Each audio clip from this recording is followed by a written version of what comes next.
49 koronavirus kasu positibo berri zenbatu dira Nafarroan azken egunean, jaitsiera motelduz doa azken astean. Nafarroan lan egiten duten sasoikako langileen artean, COVID-aren kutsatzea prebenitzeko kanpaina berritu du foru gobernuak. Iruñak gogora ekarri ditu Joaquin Imaz, Carlos Sanz, Alfredo Agirre eta Francisco Miguel etaren biktimak atentatuen lekuan plaka bana jarrita. Lab sindikatuek salatzen du Navarra Sumak eta PSNek LGTBI kolektiboari arreta emateko udal zerbitzuari egindako 40% murrizketa. Scout talde bat garbiketan aritu da asteburuan Arga ibaiaren ertzeetan burlatako Intxaurdi parkean. Nafarroko Memoriaren Institutuak 1200 erbesteratu Nafarren errolda irekia aurkeztu du. Nafarroko parlamentua osatzen duten alderdi politiko guztiek aho batez zabaltzaren kasua iker dezatela eskatu dute.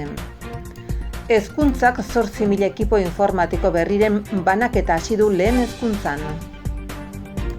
Kaparrosoko makroaztegiak ingurumenean eta uretan duen kaltea frogatu du Greenpeacek. Sexu segregazio egiten duten ikastetxei diru laguntza publikorik ez emateko EH Bilduren proposamena bana eztabaidatuko dira Eusko Alderdi Erkidegoko eta Nafarroko parlamentuetan. Liburutegi publikoak lehen planoan liburuak 40 urte hauetan liburuzainek izandako esperientziak jaso du. Ikusentzunezkoen ikasgela irekia film labur bat sortzeko urratsak Milagrosako Zibiboxan martxoaren 4an.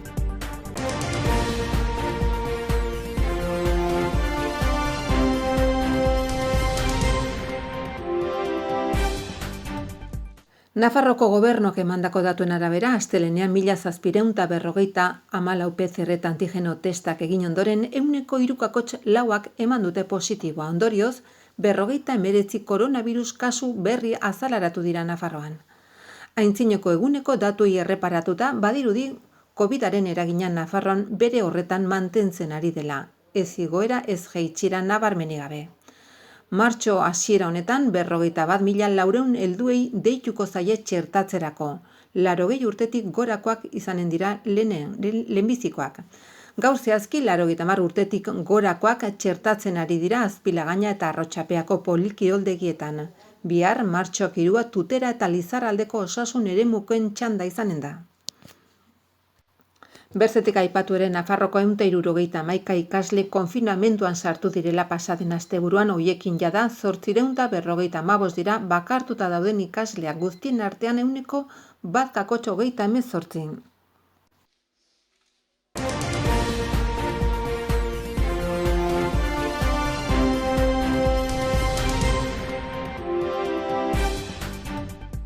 Nafarroko Osasun Publikoaren eta Lan Osasunaren Institutuak Landagarapeneko eta Ingurumeneko departamentuarekin lankidetzan iaz ezarritako neurri jarraipena emango die. Nafarrora nekazaritza kanpainetan lan egitera joaten diren sasoikako langileen artean koronavirusaren kutsaturari aurre hartzeko eta gura geldiarazteko. Lehenengoa zainzuria biltzearena datozen egunetan hasiko da.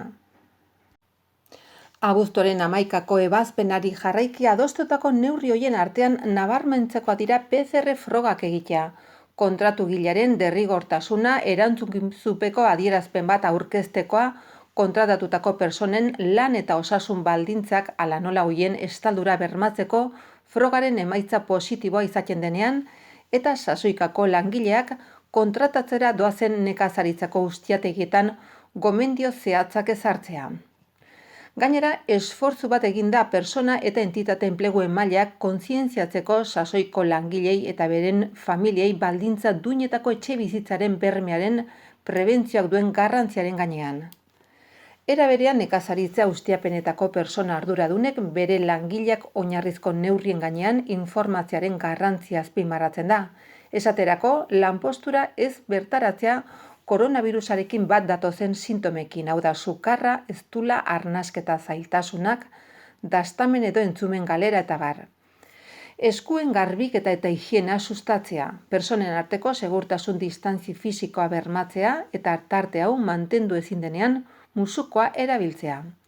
Horretarako ezinbestekoa da langileak ordezko behar adina musuko kirurgikoekin hornitzea eta haientzat eskuragarri jartzea, ura eta xaboia, lehortzeko papera eta hondakin hauek zein beste batzuk bota izan alizateko ontziak. Informazio hau jatorria atzerrireko personengan arinago transmititu alizateko asmoz argitaratu dira migrazio politiketako eta justiziako departamentuarekin lankidetzan infografiak hizkuntza ezberdinetan. Materiala eskuragarri dago arabieraz, bulgarieraz, frantsesez, ingelesez, portugelaz eta errumanieraz.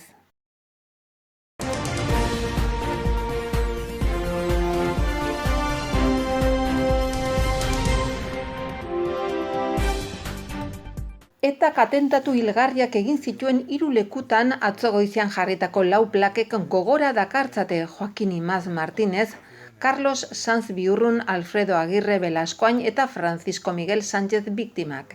Ekitaldi xumea eginda leku hoietako bakoitzean 4 biktimen senitartekoak bertan zirela eta haien memoria omentzeko, aitortzeko eta duintzeko balio izan du. Martxoan eta apirilean zehar plaka gehiago jarriko dira eta eraitzuen Iruñako tokitan. Iruñako udalak eta etaren terrorismoren Nafarroko elkarteak Anbitek lankidetza hitzarmena sinatu zuten iazko iraian, ekimen hori aurrera eramateko. Enrique Maia Iruñako alkateak eta Jose Ignacio elkarteko presidenteak lehen plaka hoiek jartzeko ekitaldi instituzionaletan parte hartu dute. Eta atentatu hilgarriak egin zituen 3 lekutan. Ekitaldi hoietan izan dira halaber Javier Remírez, Nafarroko gobernuko lehendakari ordea, Ana Ollo herritarrekiko harremanetako kontseilaria, Jose Luis Arasti gobernuaren ordezkaria Nafarroan eta Unai Ugalde parlamentuko presidentea. Honako hauek ere parte hartu dute: Jose Maria Borja, Nafarroko Polizi Nazionalaren buru nagusia, Juan Carlos Zapiko foruzainburua, Jose Santiago Martín Guardia Zibilaren koronel burua Nafarroan, Francisco Martínez Lozano Nafarroko komandante militarra eta Javier Goya Iruñeko udaltzainburua. Politikari dagokionez Iruñeko udalean eta Nafarroko parlamentuan ordezkariak dituzten talde guztietako zinegotziak eta parlamentuko bozeramaileak izan dira, EH Bildukoak salbu. Azkenik herritarren eta biktimen honako elkarte hauen ordezkariak izan dira. Tomás Caballero Fundazioa, Terrorismoaren Biktimen Fundazioa, Terrorismoaren Biktimen Elkartea eta Vecinos de Paz edo Libertad Ya.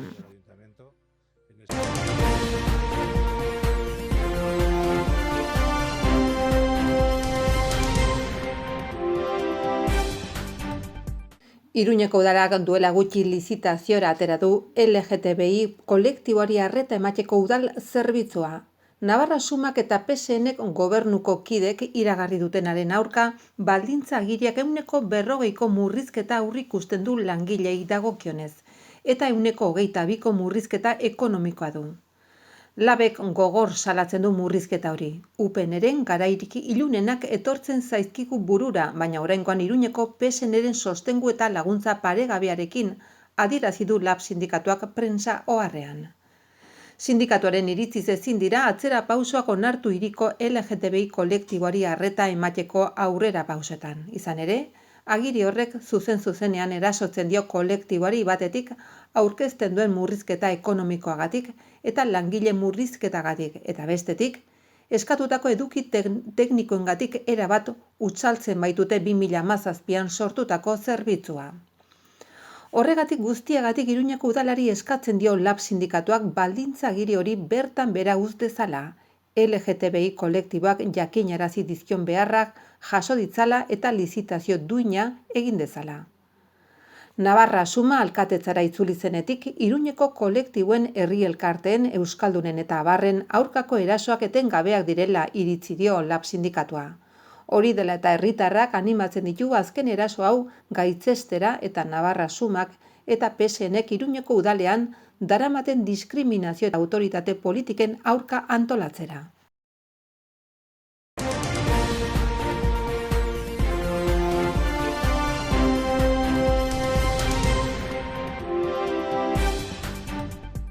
Igandean, Michael Scout taldeko 15 eta 16 urte arteko 8 gazte 2 monitorek lagunduta, 10 erdiak aldera elkartu ziren Burlatako Intxaurdi parkean, Arga ibaiaren ibilguan eta ertzeetan garbiketa lanak egiteko. Iruñerriko ibai parkean. Jarduketa hori hain zuzen Iruñerriko mankomunitatearekin elkarlanean egin zen. Mankomunitateak lana erraistu baitzuen bilketarako materiala eman da. 2 orduan lanean aritu ondoren, 30 metro eskaseko zati batean, Burlatako zubizarretik gertu taldeko neskamutilek material ugarirekin betetako 9 bolsa elkartzea lortu zuten bestea beste, plastikoz, kortxoz, oinetakoz eta jostailuz betea. Halaber, tamaina handiko materiala jaso zuten adibidez paletak, zura eta pneumatikoak. Michael Scout taldea Iruñako San Antonio elizari lotuta dago eta 27 urteko ibilbidea du. Boluntariotzako beste ekintza batzuen artean enpresa jarduera izenekoa egiten du 3 hilean behin eta helburuak hainbat izaten dira.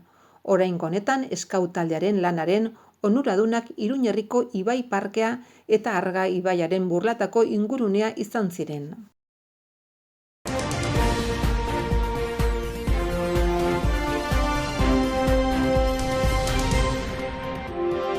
Gaurkoan erbestearen programari 2 ekintza berri gehitzen dizkiogu. Herritarrekiko harremanetarako departamentuak 2 ekimen berri aurkeztu ditu. Nafarroko Memoriaren Institutuak 2020an abian jarri zuen erbesteratzea proiektuaren barruan.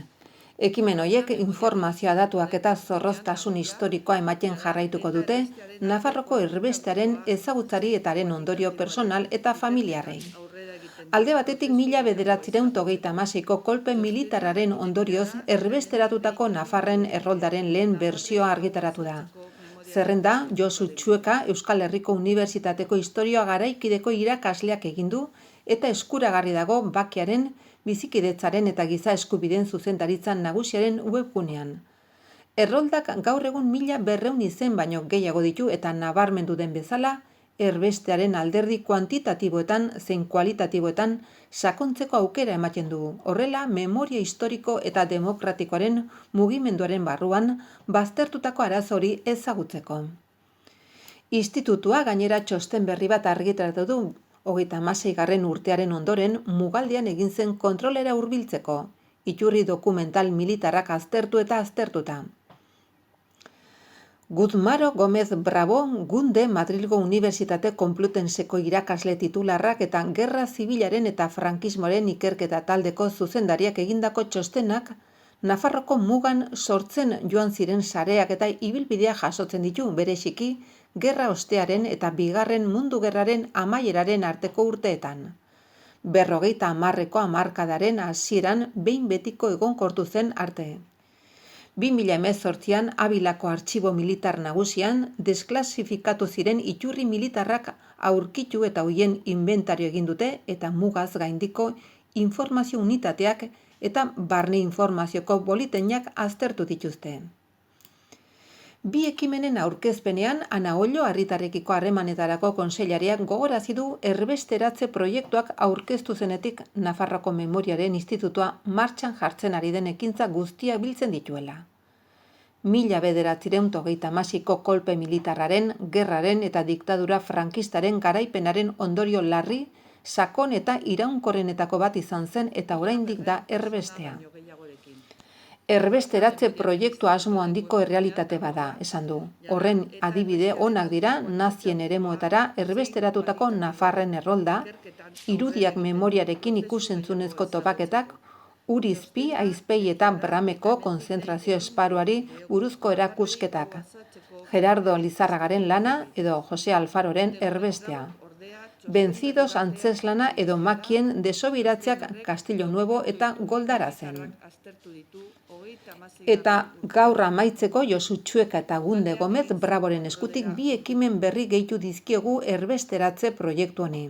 Ekimen horiek informazioa, datuak eta zorroztasun historiko ematen jarraituko dute Nafarroko erbestealdiaren ezagutzan, haren ondorio personal eta familiarretan eta gure lurrarentzat zer eragin izan zuen azken egunetara arte, frankismoa inguratu zuen atmosfera grisean murgilduta.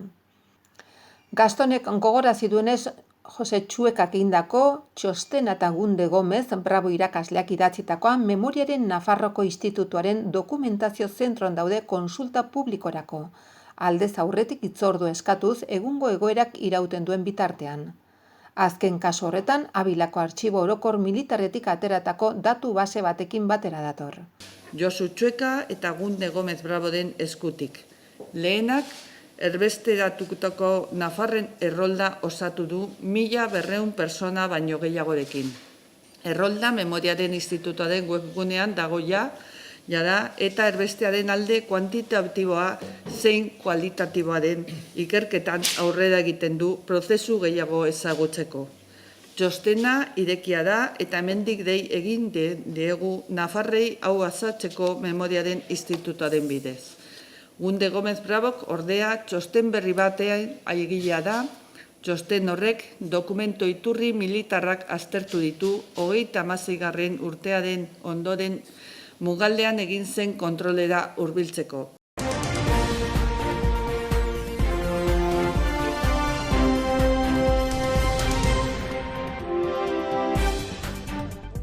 Nafarroko parlamentuaren alderdi politiko guztiek Zabaltzaren kasua iker dezatela eskatzen dute.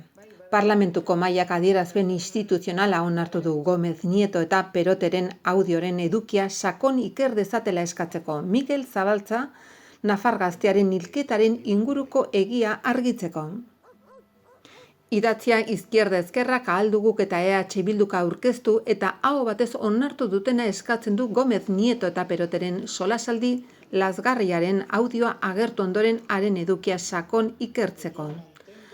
Adierazpenaren sinatzalek azpimarratu dutenez audioak erakusten du Mikel Zabaltza gaztea torturapean hil zutela eta laber kasu hau Lasa eta Zabalarena bezala ez direla kasu isolatuak, baizik eta tortura praktika sistematiko bat izan dela jarduteko modu bat, helburu politikoekin eta zigor gabetasunarekin. Horregatik, tortura osotasunean ikertzeko eskatu dute. Geroa baik bere aldetik, Zabaltza, Nafar gaztearen heriotzaren inguruan galdetuko dio osteguneko osoko bilkuran Ana Ollo herritarrekiko harremanetako kontseilariari. Maria Solana parlamentariak txalotu egin du parlamentuak gardentasunaren eta egiaren eskakizunarekin bat egin izana eta zigor gabetasunarekin amaitzeko garaia dela adierazi du. Ainhoa Unzu PSNeko parlamentariak gertatutakoa ikertzeko eta argitzeko bidea ireki behar dela adierazi du. Navarra Sumak ere adierazpenaren alde egin du, baina polemika sortzeko aukera baliatu du EH Bilduri leporatuz tortura ikaragarria dela esatea eta ez egitea gauza bera etaren indarkeriarekin lotutakoak.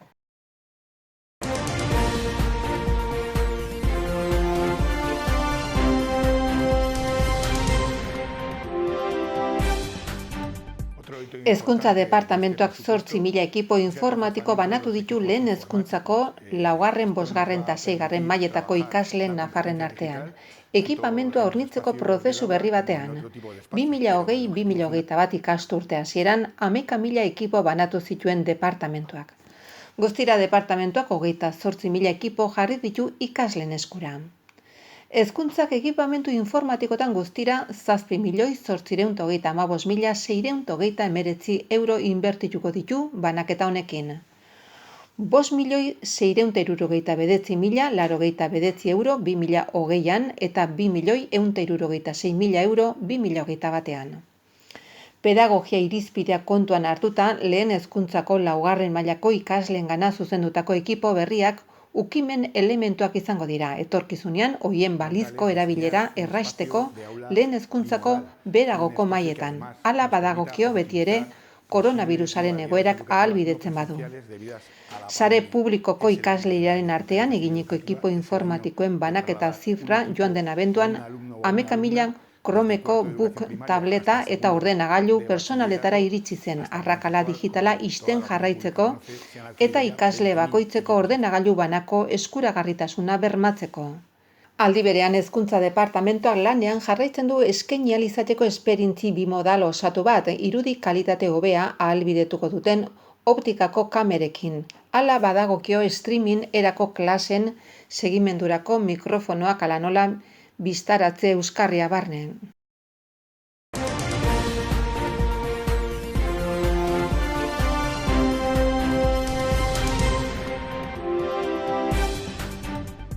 Kaparrosoko makroaztegiak ingurumenean eta uretan duen eragin larria frogatu du Greenpeacek. Tokiko eragile eta herritarrek bidalitako SOS deiaren ondoren, Greenpeacek ingurura joan da. Isurketa masiboek behin eta berriz eragindako kaltea neurtzeko eta makroaztegiak geldiaraztea eskatzen du. Erakundeak inguruko uretako nitrato maila neurtu du eta kutsadura zenbait puntutan kezkagarria dela adierazi du. Azken isurketak benetako ur-jauziak eragin zituela ziurtatu du talde ekologistak, Aragoi ibaira zuzenean iritsi eta eremu babestuei eraginez.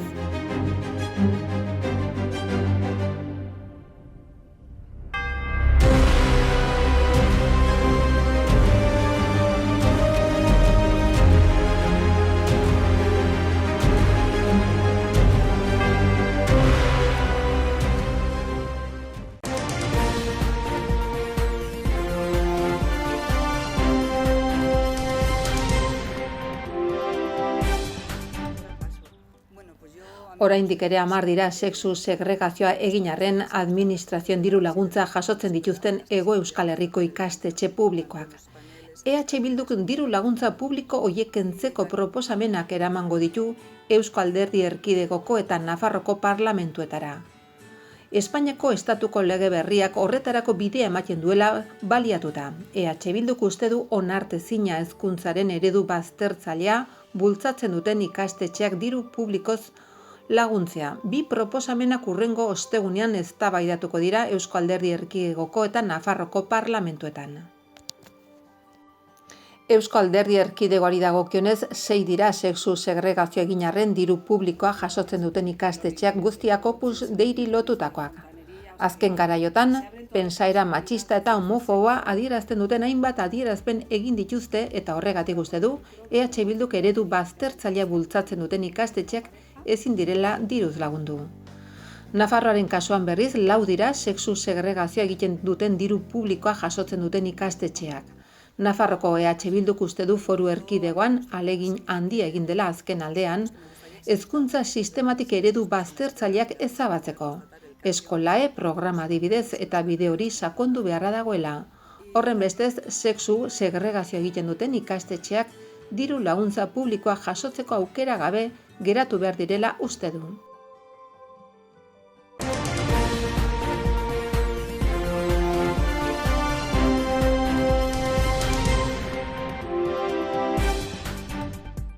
Nafarroko gobernuak liburutegi publikoa lehen planoan liburuzainekin elkarrizketak liburua kaleratu du, non bertako langileen ibilbideari errepasoa egiten zaion.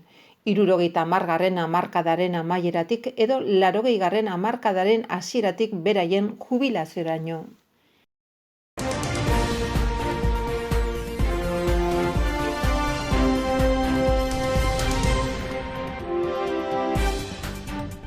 Ikus-entzunezkoen ikasgela irekiaren barne film labur bat sortzeko urratsak tailerra Milagrosako Zibiboxan. Martxoak 4 izanen da, arratsaldeko 5:30 8:30. Parte har dezakete 14 urtetik berakoentzat heldu batez lagunduak eta 14 urtetik gorakoak eta helduak. Aurrez izena eman behar da, online webikoitza pamplona-eskultura.es webgunean 010 telefonoan edo aurrez aurrez Zibiboxean, jarduera hasi baino 24 ordu lehenago arte.